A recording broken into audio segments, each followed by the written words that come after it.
Imagine something so small you can't see it with your eyes, yet it holds the power to shape nations, economies, and even wars.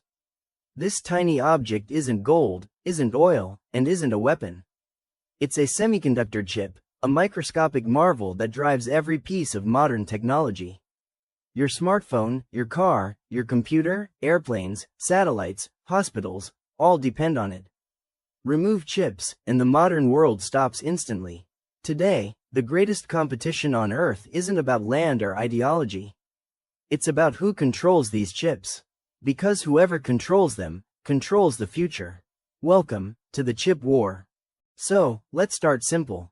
What is a semiconductor, and why is it so important? At its core, a semiconductor is a special material, usually silicon, that can act as both conductor and insulator. That means it can control electricity, turning it on and off, just like tiny switches. These switches are called transistors. Modern chips contain billions of them, each smaller than a virus, all packed into a surface smaller than your fingernail. And when you connect billions of these transistors, they can calculate, remember, and make decisions, just like the brain. So, every device you own has these tiny brains, working quietly, processing data, running apps, and powering your digital life. Now, here's where things get fascinating and unbelievably complex. To make a chip, engineers start with pure silicon crystals made from sand. The silicon is sliced into ultra-thin wafers and polished until mirror smooth. Then comes the hard part. Using light, chemicals, and gases, manufacturers build layer upon layer of microscopic circuits. This process is called photolithography.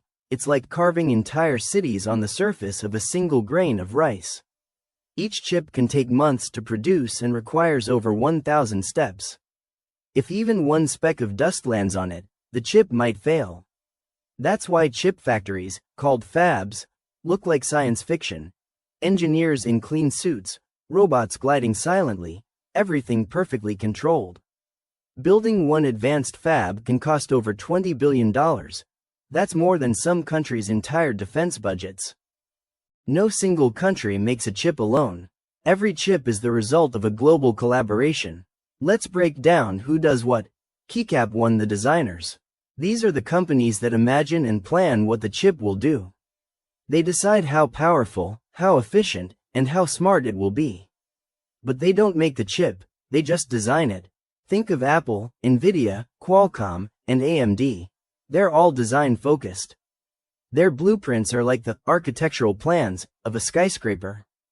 Keycap 2. The foundries. Once a chip is designed, someone has to actually build it.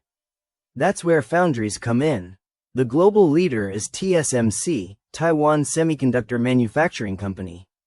TSMC doesn't design chips, it manufactures them for others, Apple, AMD, Nvidia, even Tesla. Their fabs are the most advanced in the world, producing chips as small as 3 nanometers, smaller than DNA strands. Other big players include Samsung, South Korea, and Intel, USA.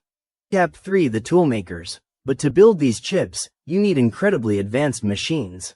The world leader here is ASML, a company from the Netherlands. ASML makes EUV lithography machines, which use ultraviolet light to carve circuits smaller than a wavelength of light.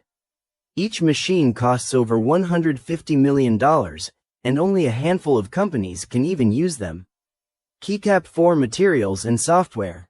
Behind the scenes, there's a web of specialized suppliers. Applied Materials, Lam Research, and Tokyo Electron provide chemicals and etching tools. Software companies like Cadence and Synopsys create programs that help design chips at the atomic level. Each chip, then, is not just technology, it's a masterpiece of global teamwork. Every part of modern life depends on semiconductors. From electric vehicles to hospitals, satellites to AI, chips are the brains behind it all. A modern car can have more than 1,500 chips. Airplanes, power grids, even your washing machine, all depend on these silent workhorses. When the world faced the chip shortage of 2020, everything froze. Cars couldn't be built, game consoles vanished, prices soared. That's when the world realized, These tiny chips control the global economy. But here's the deeper truth. Semiconductors aren't just about consumer tech, they're about national power. They decide who leads in AI, military defense, and space technology. A country that lags in chips, lags in everything. Now the story turns political. Because 90% of the world's most advanced chips come from one place, Taiwan. And that fact alone has reshaped global strategy. Taiwan's TSMC is the beating heart of the global tech system. Without it, Apple can't make iPhones. Nvidia can't make AI chips. Even the US military would lose access to critical components. This makes Taiwan incredibly valuable and vulnerable. China, just 100 miles away, claims Taiwan as its territory.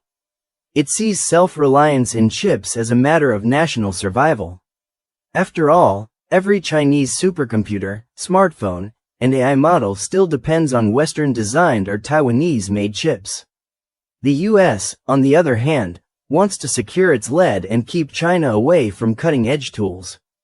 That's why Washington banned exports of advanced chips and machines to China, especially those made with ASML's EUV technology. At the same time, it passed the CHIPS and Science Act, investing $52 billion to rebuild fabs in America and reduce dependence on Asia. So now, the race is on.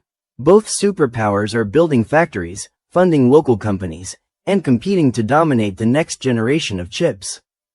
Here's where the stakes get real. Every modern military system, missiles, drones, radar, satellites, depends on chips.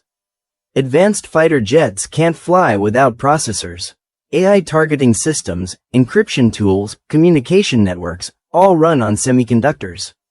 So, if a nation loses access to high-end chips, its defense capabilities collapse. That's why this isn't just an economic race, it's a strategic war. In today's world, technological sovereignty equals national security. That's why countries like Japan, South Korea, India, and the EU are pouring billions into domestic fabs. They've learned that relying on a handful of suppliers, or one island, is too risky. Because if Taiwan ever faced a blockade, the global economy could lose trillions overnight. The chip supply chain is not just fragile, it's a single point of failure for civilization itself. We are now entering what many call a tech Cold War. Instead of nuclear missiles, this war is fought with silicon, data, and AI. The US is forming tech alliances with Japan, South Korea, and the Netherlands to secure supply chains. China is investing hundreds of billions to develop its own chip-making tools and break Western dominance. The next decade will decide who leads the digital future, because chips are the foundation for AI supremacy, economic leadership, and even military dominance. Soon, chips smaller than 2 nanometers will power quantum computers, brain-like AI, and self-learning machines. The line between defense, innovation, and control will disappear completely. And once again, history reminds us, the smallest things often decide the biggest outcomes. The chip war is not about gadgets anymore. It's about who commands intelligence itself. Every byte that flows through a device, every AI decision, every military move, all trace back to a chip. And that chip traces back to power. So next time you touch your phone or turn on your computer, remember, inside that little rectangle lies a battlefield. A war fought not with bullets or bombs, but with atoms and light. This is the true war of our time.